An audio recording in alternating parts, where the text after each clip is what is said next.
So thank everybody for joining us, and tonight we're continuing our discussion on the Six Paramitas. So does everybody, do you have your book handy? Because you might want to refer to that.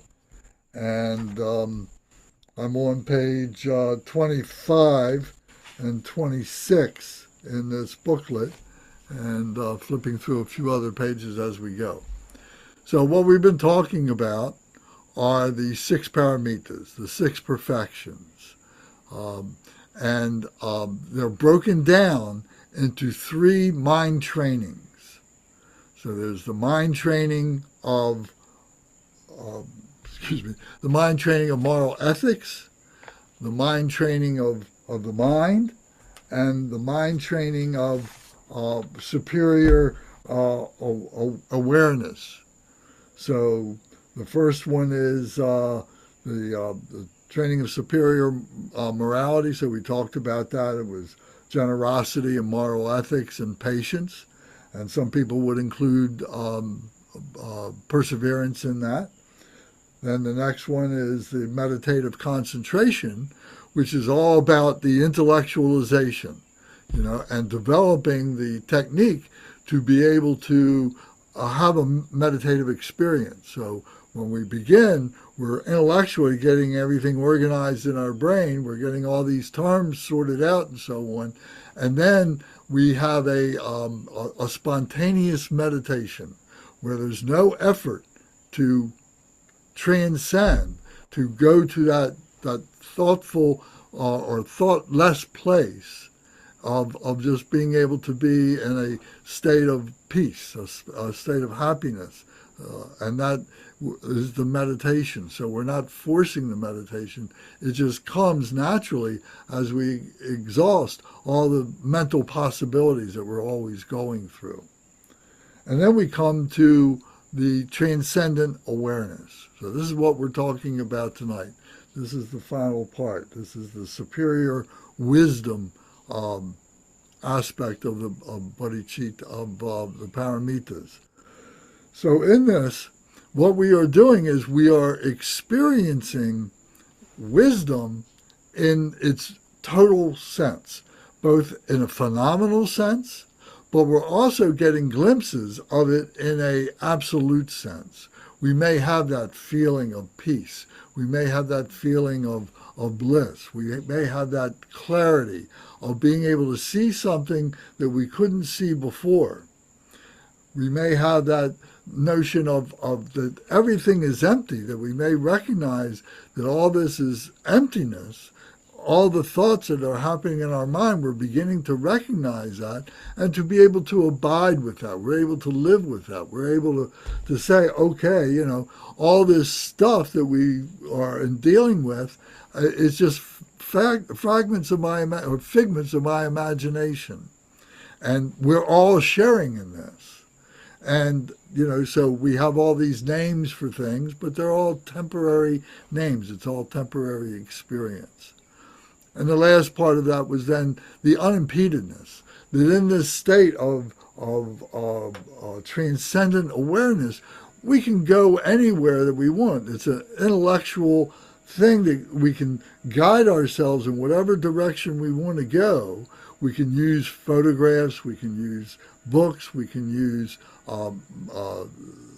practices, deity yoga practices, the mantras to guide us into those directions, and then we just let ourselves go, and so on. So this is the unimpededness. We can go wherever we want. So it becomes part of a plan as to what we want to do. We need to make these choices, and so on. So this is the aspects of the meditative concentration that then becomes the transcendent awareness. The awareness of all this that we're doing, awareness of our being a human being, but in the midst of perfecting ourselves, putting ourselves on a path of clarity and understanding, peace, and so on. So in the book that we have, the definition we've got for chapter 17 on page 25, it says at the bottom of the page, it says the perfection of wisdom awareness, which penetrates the unfabricated nature of phenomena, the unfabricated nature of phenomena. That there is this purity, there is this perfection that doesn't need to have any kind of fabrication, that does not need to have any kind of explanation. But we do that. That's part of what the brain does. That's how the brain is working. That's what it does. We need to be able to control the brain so that we can penetrate that unfabricated nature of phenomena. And it's all around us. We're here in enlightenment, without our realizing it, without our recognizing it. So the more that we do and see that this is natural, then we begin to recognize that we are human beings who are now on a level that is beyond just an ordinary human being, or we might say that this expanded point of view that's the ordinariness. That's ordinary. Being a closed up, limited, poorly functioning human being, that's extraordinary. And when we think about that, when we begin to have that transcendent experience, when we begin to aware of that absolute awareness and so on, we become to see that there is this Buddha nature within us and everything. We recognize this is who I am. This is the natural state. This is where I really want to be. Now, I've got all these things to do. I've got all these entangling alliances that I've got right now. So I can't turn my back on those things. But what I can do is begin to work with them in the light now of this transcendent awareness and see how it is that we are perfecting ourselves as a human being by using these 6 perfections, employing all these, including this wisdom awareness. We have glimpses of it. So, I've suggested the book to you, Glimpse After Glimpse. The title speaks volumes, but there's so many other books which are speaking to, to these wisdom awareness experiences that you open yourself up to. Reading the many of the biographies of many of these great masters, you'll encounter, what they have gone through, and it helps you to recognize what it is that you're going through or what it is that you want to go through and how to move yourself in that direction and so on. So it also says here, it says that we're cutting through delusions. So one of the things that is holding us back, what limits us from enlightenment, are 3 things. Now, you might want to write these down if you haven't already. I've said them many times. You probably have read them many times.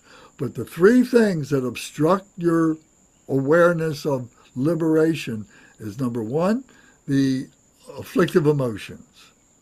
All the results of the ignorance and the jealousy and the hatred and the desire and the greed, all those myriad things, they block us up. They afflict us. They actually, they freeze us.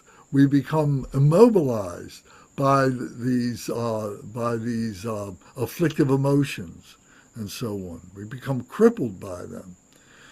So that's the first one, are the afflictive emotions. The second one is the wisdom obscurations of the mental blockages. The wisdom obscurations, getting rid of the wisdom obscurations. What does that mean? It means that we think we know everything, and we hold on to that. And because we're chasing that, we're holding on to that and so on, we're binding ourselves up to our afflictive emotions.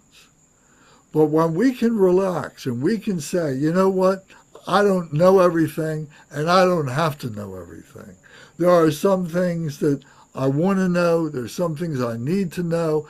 The morality, the different things that we've been talking about. These are things that I need to know. But there are some things that are just, I don't need to pay attention to. I need to be able to be a wholesome human being. That's why I'm here, to be able to do that by helping other beings, by realizing other beings need help, and to be able to purify myself enough to be able to help them. It helps them, but it also helps myself. So this wisdom obscuration, that I need to do this, that I need to be able to save them, the wisdom obscuration of the Bodhisattva is to say, oh, I'm going to save everybody. I'm not going to become Buddha. I'm not going to allow myself to experience the transcendent because I have to hold on to being an ordinary human being, a bodhisattva no less, but an ordinary human being in order to help other beings and so on. We've got to let that go. We've got to let that notion that I have to do that. It'll happen in its own way. But if we're trying to drive ourselves in that direction, we're cutting ourselves off from the freedom is what we're ultimately looking for and what other beings are ultimately looking for. So we become self-defeating in our being able to liberate ourselves because we think we need to have this wisdom. We need to help other people. We need to do that. So we need to do it as a means of purification for ourselves. That's all that we need. So the third thing that is the obscuration to liberation is the habitual tendencies. The things that are still floating around, that still come up in our conversations, still, the way I think, and I kind of cross myself up and so on because of these remainders, these unpurified remnants that need to be cleaned up and so on. We may think that we have overcome all of our afflictive emotions. We may think that we've got our ego under control and that we're not sold on the idea that I'm such a wise person and I can know everything that I can possibly know. So we may think that we've accomplished those two things, but there are remnants. There are habitual tendencies that are still floating around that don't come up until maybe we're in a conversation with some other people or something. And we catch ourselves, we see that, Then it becomes a matter of, well, do I correct myself right now? Or do I just kind of move on and excuse myself and say, well, I kind of misspoke there and I got a little bit over my skis, so to speak, and I was leaning into, what I thought I should be saying and doing and so on. But really what I should be doing is keeping my mouth closed, is just keeping myself, observant of what I do. So we need to make this a teaching experience. When we find ourselves repeating ourselves, when we find ourselves saying things that are the remnants of things that are habitual tendencies, that's where our work now is, to be able to clean that up. And the only way, the best way to do that is by not speaking too much, by not acting too much, by cutting back, by simplifying our lives and saying, oh, I just said something that was wrong, I apologize, let me stop, and what else can we talk about? To correct yourself right away, rather than continue the flowing of the habitual tendencies and so on. So, these are the three things that are holding us back from being able to recognize our mode of liberation, which is our awareness, our awakening, aware that all these things are happening. This is part of being a human being, and to be able to accept it. Being a human being is not the perfect being who's always going to do the perfect thing all the time, the same thing all the time, and so on. If we happen to be fortunate enough to be able to liberate in this lifetime, that's wonderful. But we still need to be ever vigilant, because that's just when things creep up on us and we find that we're not as pure as we thought we were. So then it says, cuts all delusions, free from boundaries. This was the unpeatedness, that we can go anywhere, we can think about anything, we can do anything we want to do, but we got to be circumspect about what it is and not let ourselves get carried away with it. So we're free of all boundaries. We impose our own boundaries. Sometimes we need them, sometimes maybe not so much. It transcends all differences of culture, belief, religion, experience, universal, unfabricated nature. So in this mode of the perfection of wisdom awareness, this clarity, this glimpse after glimpse, we have these moments of just no thought, of just peace, of quiet, and so on. Then our brain catches up with that and says, oh, you just had this, you just experienced this. And you say, oh, I want to go back to that. So how do you go back to it? The same method that you used to get to that point where you had that moment, you've got to go back and do that. So it means going back to the stages of meditation. It means going back to the visualizations. It goes back to the deity yoga recitations, all these things, depending on how deeply you are already connected to these things. If you're not very connected, then you go all the way back and you really got to stabilize everything. But if you just took a moment and things kind of slipped away, you can guide that right back. You can take a deep breath. You can hold the breath for a moment. And then you exhale. And you take another deep breath for a few moments. And you watch the breath, and then you find yourself going right back into the meditation. So depends on where you are in your meditation practice and so on. So you can recover. That's the thing that you need to do, to be able to recover when we slip and fall a little bit. We can recover from that. All is not lost. So we learn the techniques of doing that.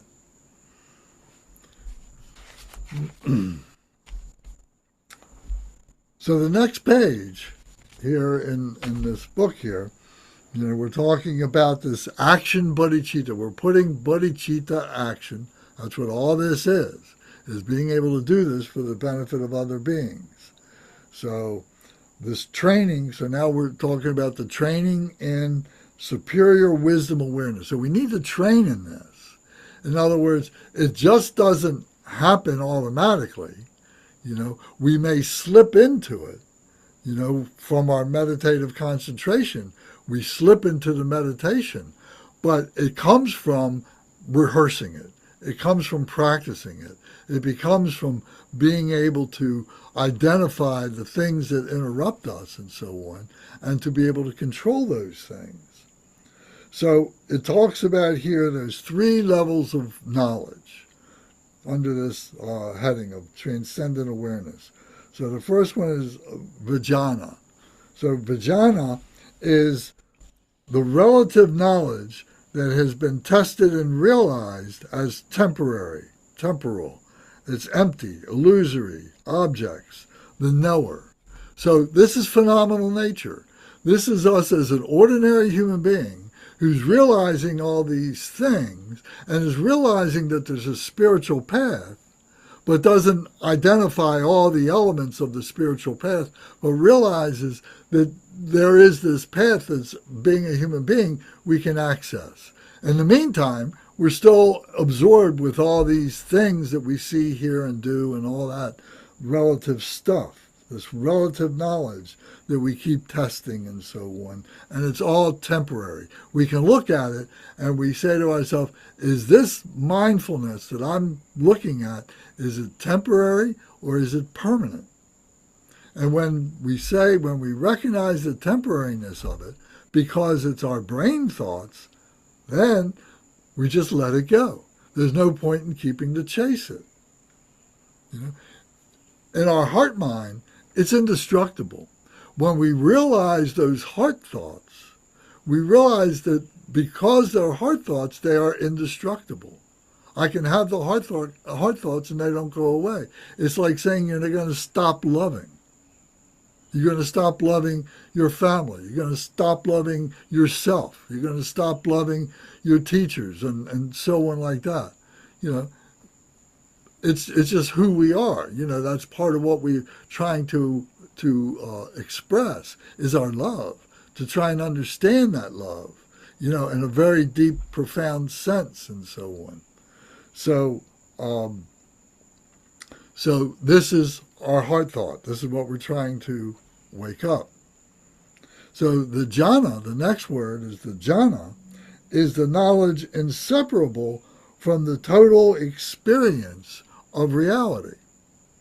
So, what is reality? Is this reality? This is temporary reality. It's happening. We're going through it, you know, and it's like a rainbow. You know, you can't hold on to it.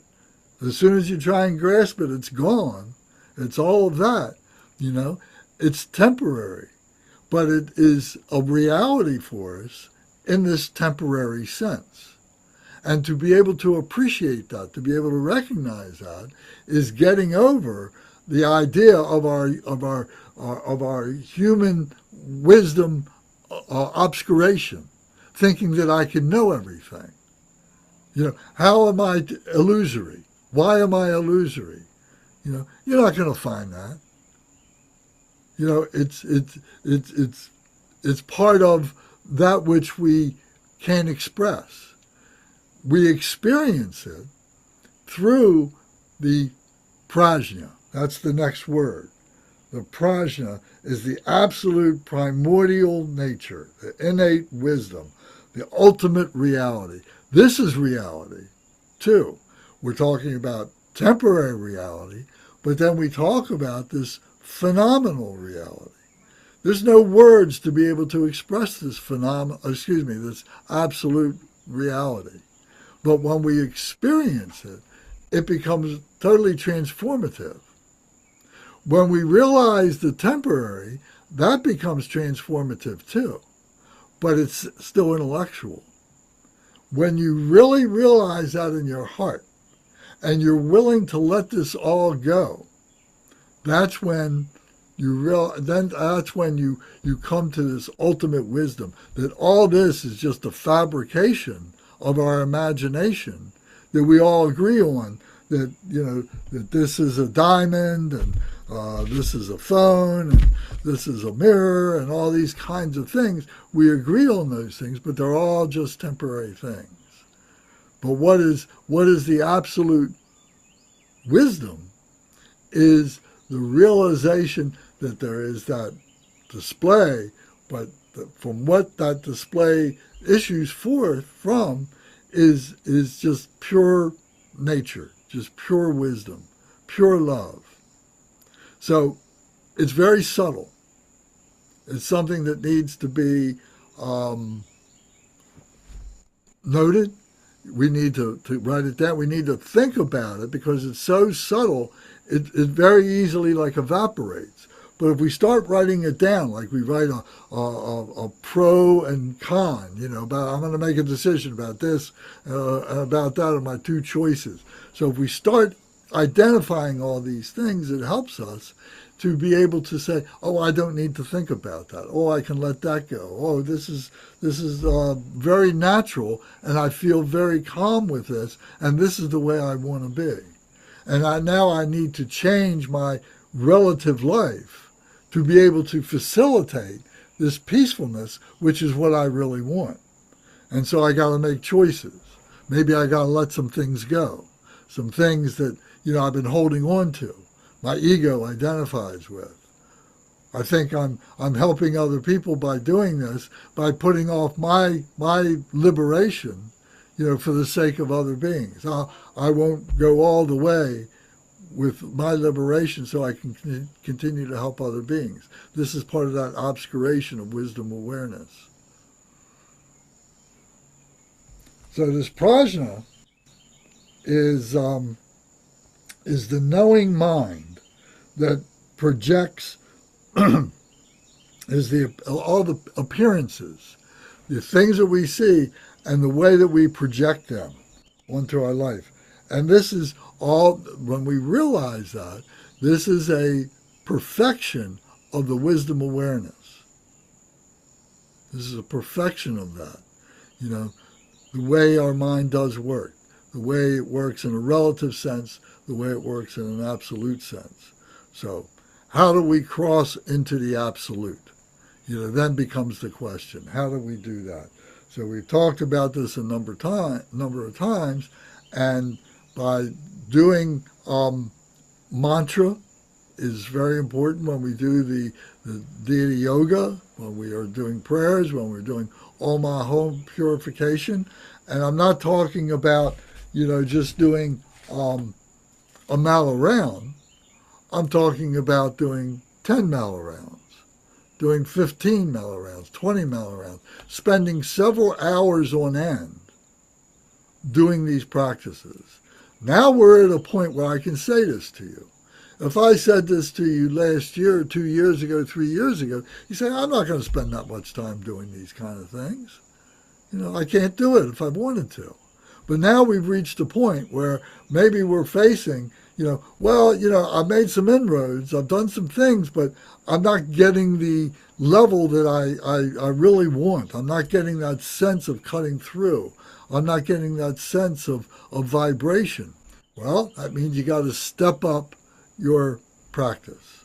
You got to deepen the practice and so on.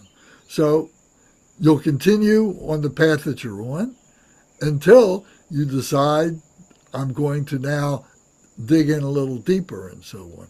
There's nothing wrong with being on the path that you're on now. Your practice is good, you know. And when you're ready to deepen the practice, you know that there is something else that you can do. You know, there's no surprise there. You know, you don't have to do it until you're ready. You shouldn't do it until you're ready, because if you do it before your time has come, you're just going to be anxious about it. You're going to be unhappy about that. So you got to be wanting to do it. You got to be willing to make the changes in your life to be able to do it. But until then, you do what you can. So this is part of wisdom awareness. That is an element of wisdom awareness. Wisdom awareness does not necessarily mean you know everything. We can't know everything.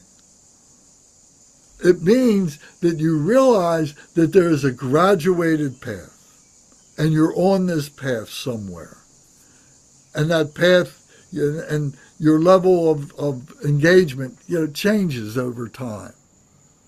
And sometimes you got to reconnect with it. You know, that's all part of the process. You know, you guys are middle-aged, you know, and that doesn't mean, you know, anything more than, you know, being 40 years old or so. You know, and it means you got another half of your life to lead yet. You know, so there'll be opportunities for you to be able to engage in a deeper way when you're ready. You know, so you shouldn't feel anxious about it.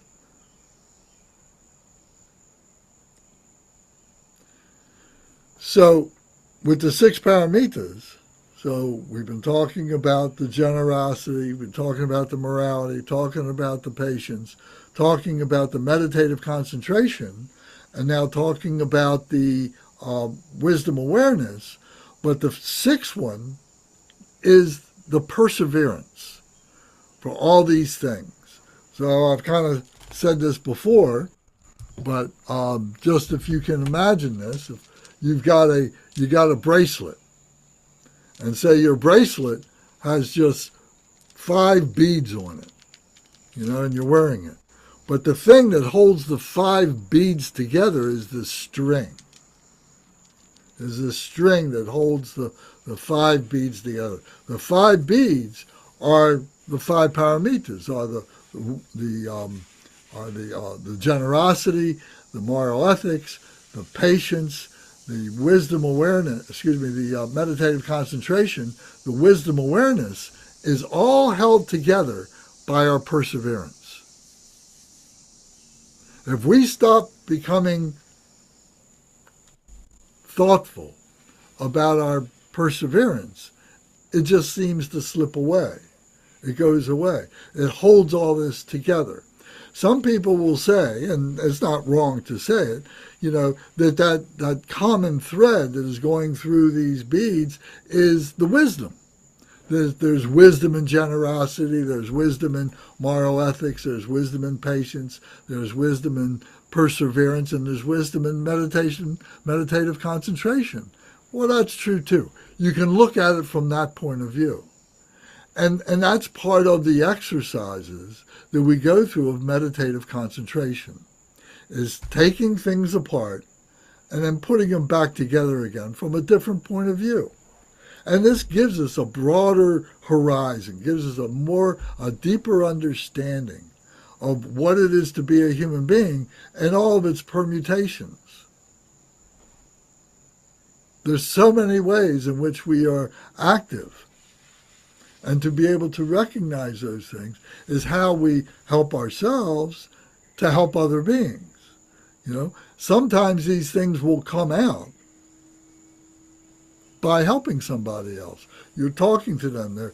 You're sitting down. You're in a retreat center or something, and you have an hour or two to sit down together, and you're talking, and you find in the conversation these things are coming up, and you're thinking to yourself, I'm telling this person the meditative medicine that they need, and it's exactly what I need. The wisdom is coming up. The wisdom is there. Now it's coming up because I'm developing a stream of consciousness. The mind, the brain, is articulating the heart-mind. It's not babbling about all the superficial stuff that the elemental brain is thinking of. Now you're in the stream of consciousness and this wisdom is coming up. Where did that come from? Well, that's part of the Buddha nature. You've already got it. And you've removed, the veils that are covering that up. And the more that you engage with that, either quietly by yourself or with other people and so on, the more pure it becomes, the more polished it becomes, the more the diamond becomes clear. Instead of the mud being on top of and the dust and all the kind of stuff that's blocking up the diamond, the heart center. We're polishing it. So these are the paramitas. These are the perfections of doing this. This is what is transforming an ordinary human being into what we would say an extraordinary, but to become an ordinary human being who is now truly a realized ordinary person. And this is a goal. This is something to identify with. This is something to think about. It's something to make a choice for. So, does anybody have any comments or questions?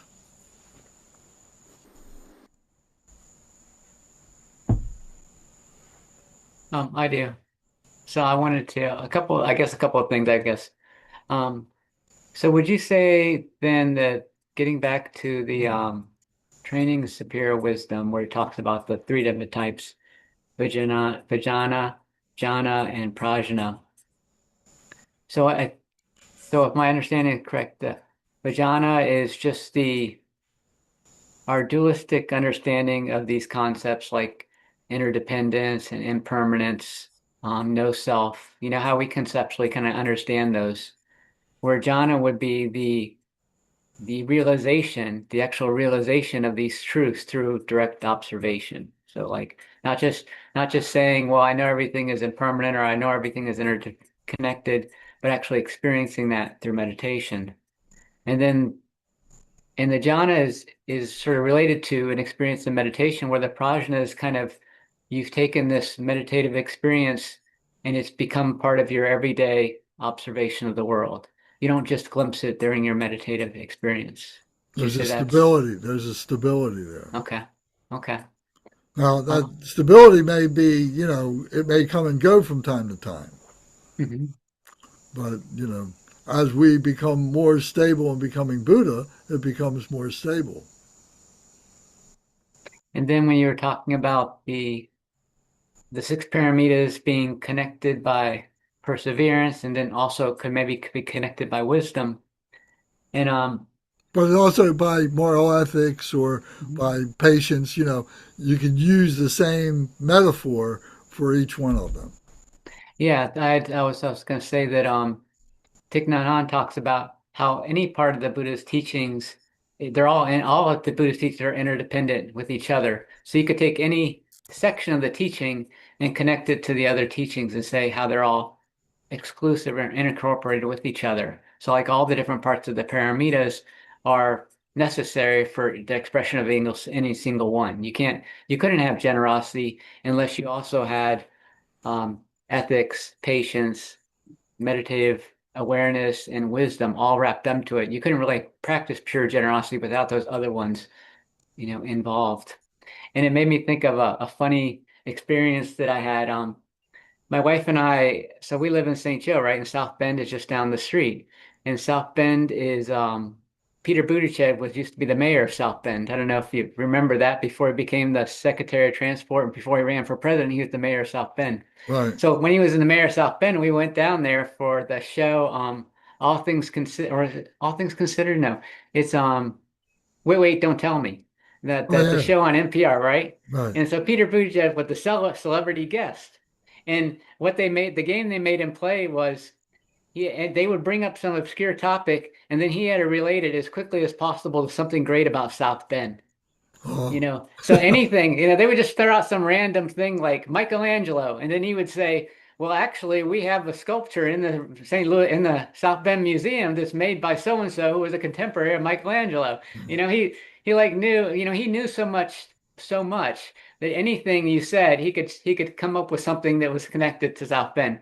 So I was thinking about with our idea about Buddhism and interdependence. The more you learn, the more you can connect all these different ideas together. So any idea we bring up, you can start to think about how it connects with the bigger picture of Buddhism. yeah. Thank you.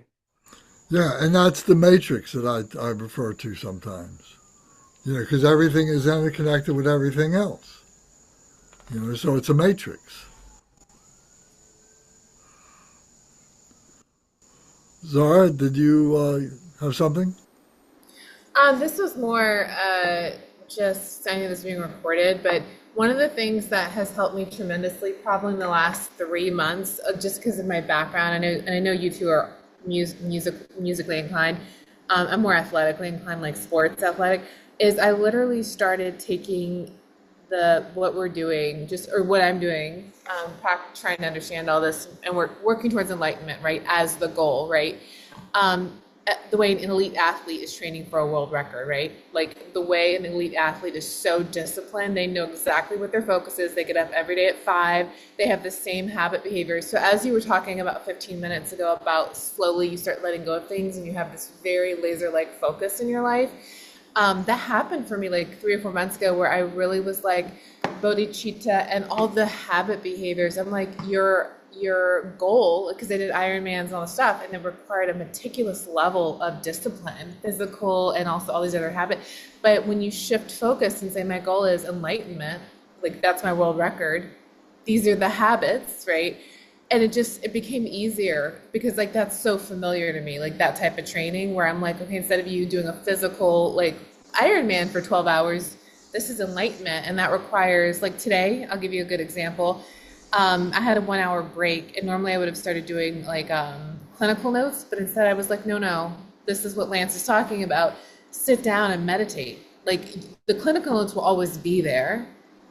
Start shifting your lifestyle to support like what the goal is, which is enlightenment. So I sat down and just started doing, Vajrasattva, the mandala offering, but I wouldn't have done that. But I'm like an athlete would sit down and do like actively recover my brain. So it was this beautiful moment today where I decisively knew, don't do the work, go do the Dharma. And it was a huge switch, like that, like you're talking about the habit behaviors, the habitual tendencies you have to break, like 20 minutes ago.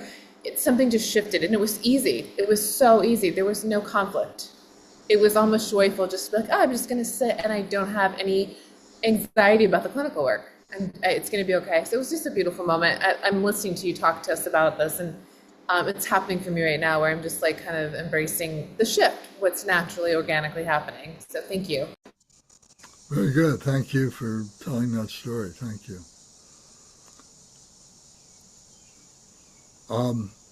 Alea, did you have any comment that you'd like to make? Yeah, I think it was really interesting being able to relearn the types of obscurations just for me, like the different, like emotional affliction, cognitive wisdom, and then habitual tendencies. I think sometimes these just kind of go in different directions for me in general.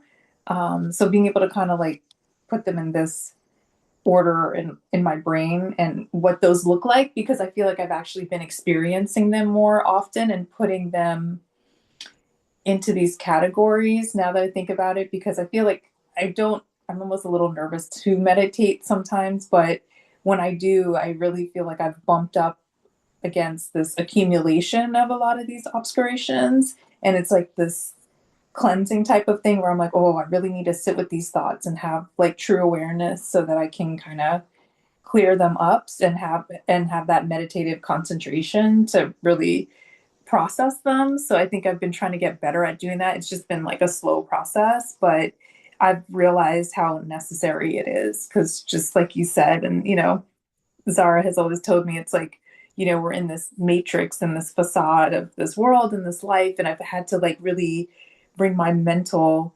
clarity awareness like higher in order to just keep my vibrations up and be able to process the things that are coming to me on a regular basis and on a daily basis. So I think this kind of really helps put it in the different buckets and how to manage it and what to do in order to like go through the mud to become the lotus and get through it. So that, along with the 6 paramitas, it's that's a little bit harder, I think, for me, but I feel like I'm still working on them, working through them and applying them to get to that wisdom awareness. But I think just having the awareness and having these classes and being able to process this in this format has been very impactful. So, yeah. And sometimes, instead of saying the 6 paramitas, it's 6 perfections. 6 perfections. Oh, I like Think of it in terms of those perfections, if you haven't been, Yeah. These are the perfections of a human being to become a Buddha, to become awakened. The perfections, so perhaps, the word perfections has a more direct meaning to us, of course. Right. So don't hesitate to do those things, replace those words. And I think on any of these words, you can create your own glossary. And, you might have, you're reading one particular text and it'll have a word like prajna, and it'll give 2 or 3 definitions, and you write them. Then you do another practice, it'll have the word prajna, but it'll have 3 more words that describe that. But then you begin to see how, it's relative to certain situations and like that. So by expanding your field of view, how to define these things, improve your glossary. Mm-hmm. Yeah. Thank you. You're welcome. Thank you. So those are the 6 perfections. However, there are 10 perfections. So now we come to just an introduction to the remaining 4. So the 4, and you can see them on page 26 at the bottom of the page, says 4 additional paramita virtues. So the first one is skillful means. That because you have gone through the first 6 that we've been talking about, you're developing skillful means. In other words, the way in which that you are conducting yourself, the way in which you are organizing your meditation, the way you are organizing your learning process, the notes that you take, and the way in which you go back and refresh your memory on these things and so on. You're developing the skillful means to be able to sustain and recall the knowledge, the understanding, and so on.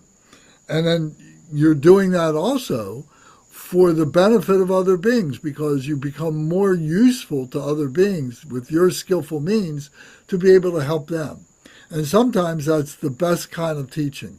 You might encounter somebody and, they're asking you questions. They just come into the center or something, and they're asking you questions and everything. And you're thinking to yourself, well, I'm going to explain this as best I can, but there's some things I'm missing. So it gives you cause to want to go back and find those things that are missing. You tell them what you know, and don't let yourself get too far out, where you're speaking beyond what you know, what you've experienced. Don't do that. But let it be a trigger for you to go back and say, and even to say to that person, you're asking really good questions, but I can't really answer these questions. There's a Lama here, there's another Sangha member here that maybe you can answer, that can answer these questions for you and everything. And then you yourself should then, when you have the opportunity, go back and do research on those questions yourself. If you didn't know what they were, you should find out what they were. So this is skillful means, the way in which we do all that, the way in which we handle situations with other people, new people and families and so on. The skillful means how we are applying bodhicitta in our everyday lives. The skillful means in which we do that. This is the method. Skillful means is another word for method. The way in which we are applying all of this. We were talking last week, Gyaltshen Rinpoche asked us to talk about the 4 applications of mindfulness. The 4 applications of mindfulness. How do we do this? This is skillful means.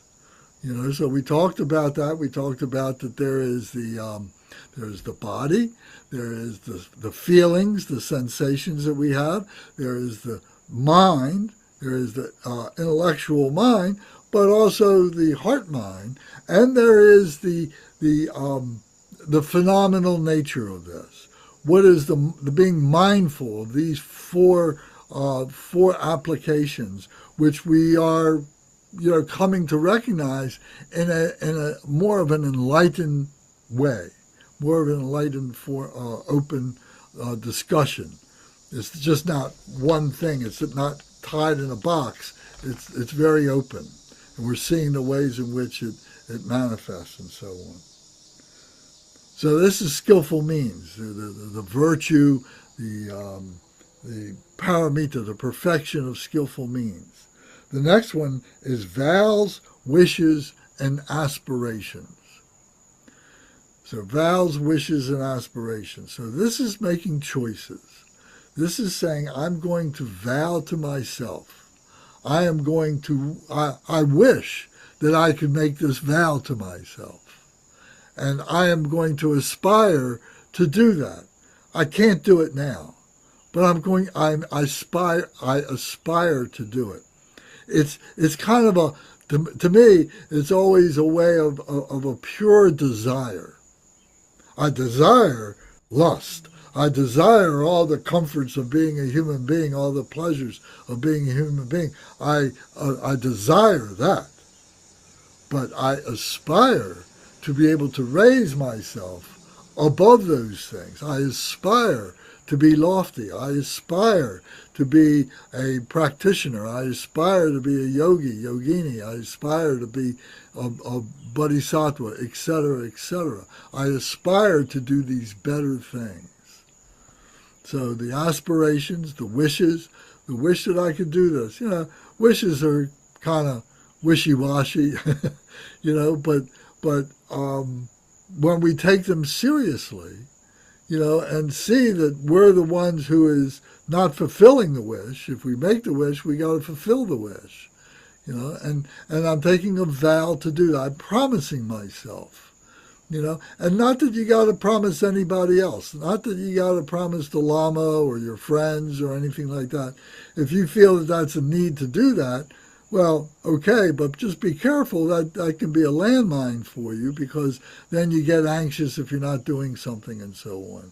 But if you vow to do it, quietly to yourself, this is my goal. This is what I'm going to do. It's going to take me some time, but I'm going to do it. I got a pathway, and I'm going to vow to follow this pathway. And you go through the periods of correction for yourself. Every few months, you're able to take a look back and make adjustments and so on like that. So this is another paramita, another perfection, to be able to know how to be able to do the vows, how to be able to do the wishes and the aspirations, to be able to lift oneself out of the ocean of suffering and into nirvana. The ninth one is the 10 powers of a Buddha. The 10 powers of a Buddha. So if we look at let me see here, just a moment, excuse me. Here we are. If you look on page 33 of the booklet here, you will see in the middle of the page, the lower middle of the page, 33, the 10 powers are listed. Power over lifespan, likewise mind, necessary provisions, karma, birth, wishes, aspirational prayers, miracles, wisdom, awarenesses, and power over dharma. So these powers, when we activate these powers, we have these powers within ourselves. When we activate these, we become strong in these. So they lead to the 10 strengths. So I think the 10 strengths are in here too.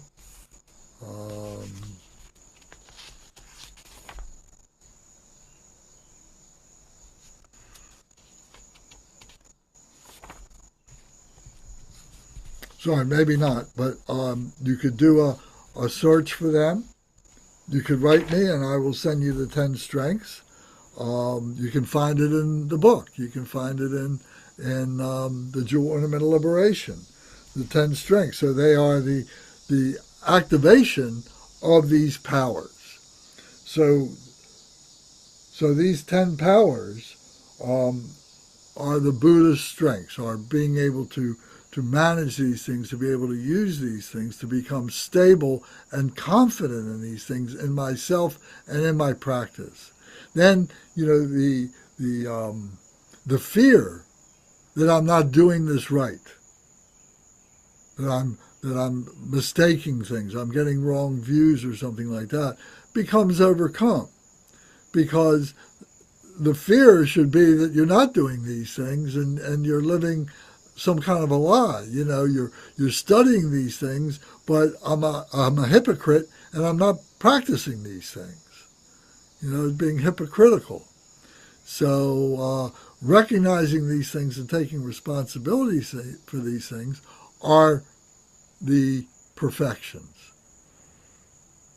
And the last one is the primordial wisdom, the prajna itself, that to attain that, to be able to see and cross over. So if we look at what it is to be Buddha, for instance, if we look at on page 33, number 9 and number 10, the cloud of Dharma and the good discriminating awareness, the good discriminating wisdom, we begin to realize the Dharma. We begin to realize the meaning. We begin to realize the significance and the courage that it takes to put all this together. So these paramita virtues, these perfection virtues, begin to take hold. They begin to take root. You become the embodiment of these. It becomes stronger and stronger in you.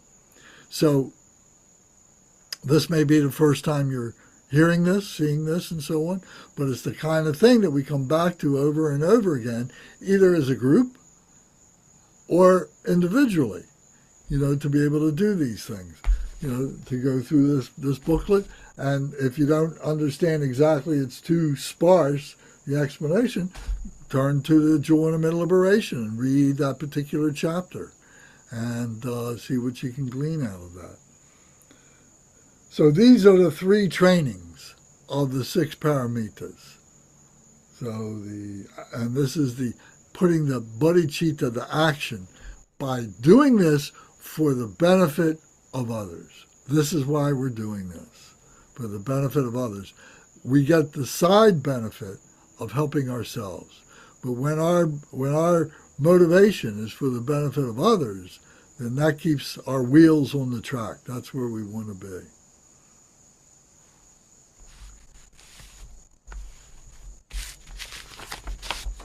So, any more thoughts?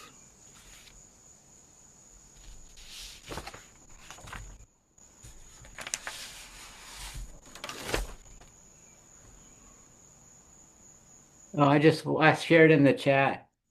There's a book that I read a while ago called Buddha Is as Buddha Does, 10 Original Practices of Enlightened Meaning by Lama Surya Das. And that's just about the 10 Paramitas. And it's really a good, interesting book because gives lots of examples like from his own life and experience that relate to each of the Paramitas. And just, and there's also a couple of little chants in there included to help you kind of memorize the paramitas and how they kind of fit together. Very good. Thank you.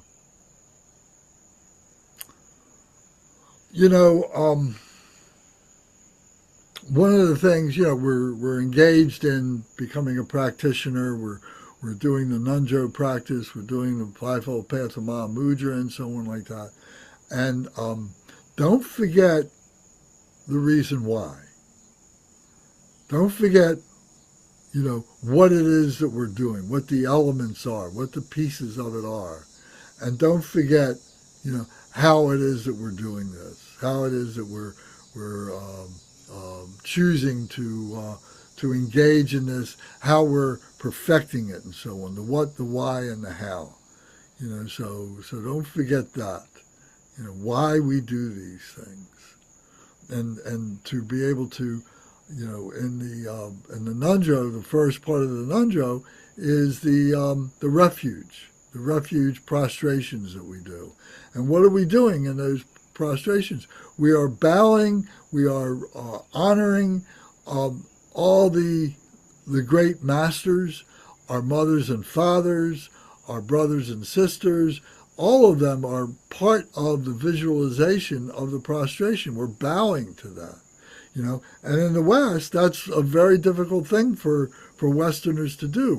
We're taught from the very beginning not to do those kinds of things, and now with many Westerners, Eastern people, Asian people who have come into the West, we see that, that's a very natural thing for them to do and so on. And it is an honorable thing to do, and to humble yourself. And to be able to have respect for elders, have respect for teachers, and so on like that is all part of this process and so on. I wanted to also add a comment on what Zara had talked about earlier, that idea that we can approach our spiritual practice like athletes approach their Olympic events, and that you really do have to have sort of a one-pointed focus on that goal. But the difference is that athlete, they're focusing everything on that race, maybe that Olympic race. They want to do it real at that race. So everything's focused on that future outcome. But in our practice, just doing the practice is the awakening right then. You're not doing the practice now so that maybe you become awakened later. The awakening is already there in just doing the practice. And so if you can help, that can help, give you some encouragement, inspiration. As long as you're doing the practice, you're practicing awakening right there. So thank you. Yeah, thank you. It's not a competition, in other words. It's just not something to happen in the future. It's only available right now. So Yeah. you can only have it right now. It's not something that's ever going to happen in the future because you'll never be there. Yeah. Be here now. Yeah, Tomorrow right. never comes. Tomorrow Yeah, never comes. yeah.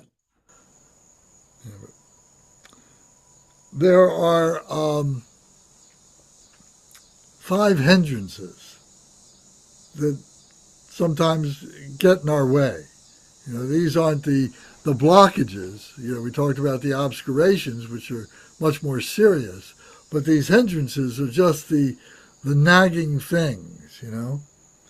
So you can write these down. The 5 hindrances are desire, and to be able to see when you want something, whether it's to go out and buy something for the house, or it's a piece of new clothing, or it's something for your car, or to go someplace, or a gift for somebody, or something, that drives you into this desire. I've got to do this. I'm attached to doing this. This is the way I've always done it, and I don't want to change this. So this desire. So we have to analyze that and see what it is and how much damage it's doing to our practice. What kind of a hindrance is it? The next one is ill will. Is having a sense of getting over on somebody. I'm going to do this so I can punish somebody, or I can avoid being punished myself. That there's ill will that is at the motivation of doing something. So that's a hindrance. The ill will that I'm going to do this so that I can have magic. That was the thing about Milarepa. As great as he wanted to seek revenge, for what was done to his family. But then he did it, and immediately he recognized what a mistake he made. And then he spent the rest of his life, working to make amends for that, to be able to overcome that, the ill will that he had manifested as a result of that, and so on. And then this one we've talked about a number of times is sloth and tupor, which is laziness and inactivity. So we've talked about that, what the hindrances they are, the rationales we make. I'm so busy, I don't have time to do these things that are the best things for me. I admit that they're the best things, but I just don't have time. So that's laziness. And then the next one is restlessness and compunction. Restlessness, a guilt, a repentant nature, that you feel like, you got to be making up for all the time, all the lost time, all the negative things, and so on. This compunction, this guilt, and we got to get over that. We got to let that go. It becomes a hindrance. It becomes, these things become very simple in that we just cut them off. They're not very deep-rooted. They're very superficial. As soon as we recognize that superficiality, it becomes easier for us to cut them off. And the last thing is doubt. Doubt can be a little bit more serious. I doubt that this is going to work. I doubt that this is not going to work, and so on like that. But you got to try everything. You got to have faith. We talked about the 3 faiths, or the three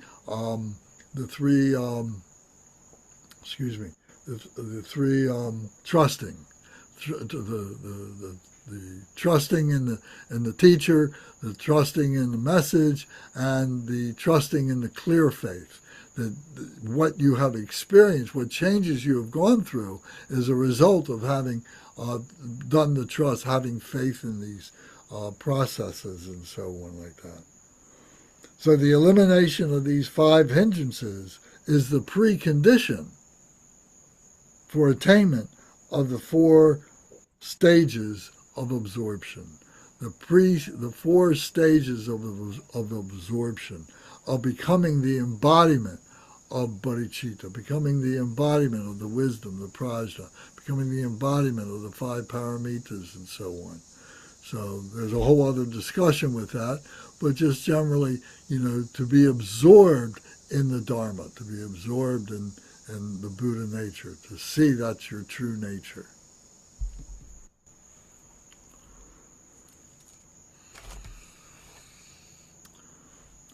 So, any other comments or questions?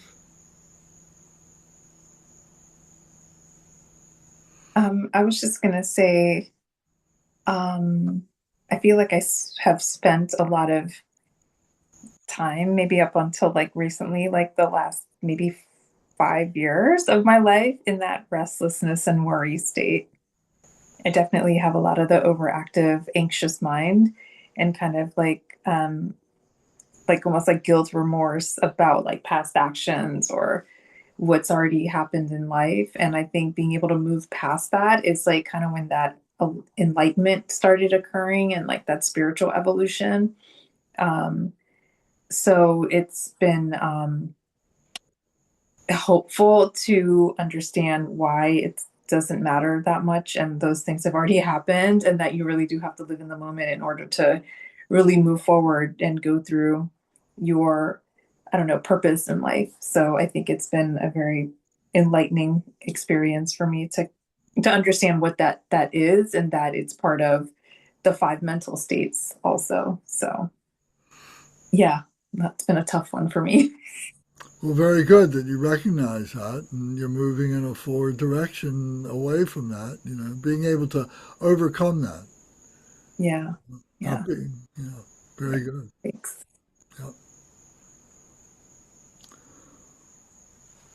All right.